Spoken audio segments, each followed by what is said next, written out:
I am sure कि 90% students को NCERT के इस पैराग्राफ में कंफ्यूजन रहता है। सो पूरी बात को ध्यान से सुनना। स्प्लिट जीन अरेंजमेंट जो है वो एक एंशिएंट फीचर है। क्यों? स्प्लिट जीन क्या होते हैं? स्प्लिट जीन वो होते हैं जहां पे कि कोडिंग सीक्वेंस जो है वो इंटरप्ट होता है। कोडिंग सीक्वेंस जो है वो इंटरप्ट हो गया, किससे? नॉन कोडिंग सीक्वेंस से। और ये जो नॉन कोडिंग सीक्वेंस है इसको आपने क्या कहा? इसको आपने इंट्रोन कहा। कोडिंग को क्या कहा? एक्सोन कहा।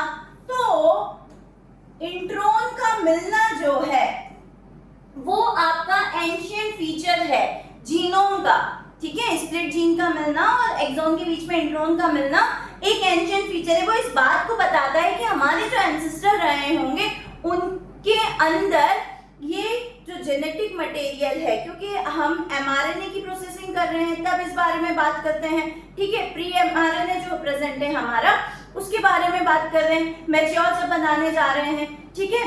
तो तब वहां पे हम कह रहे हैं कि इंट्रॉन्स प्रेजेंट है। तो ये वाला फीचर जो है वो एंशिएंट फीचर है, इसलिए आप कह रहे हो presence of intron is reminiscent of antiquity. Reminiscent of antiquity means आपको पुराने समय की याद दिलाता है इंट्रॉन का मिलना। क्यों?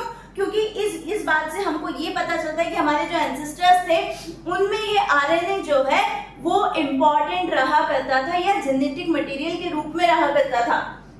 And the process of splicing represent the dominance of RNA word, ठीक है। और स्प्लाइसिंग में आप क्या करते हो? इंट्रॉन्स को रिमूव करते हो और एक्सॉन्स को जोड़ते हो।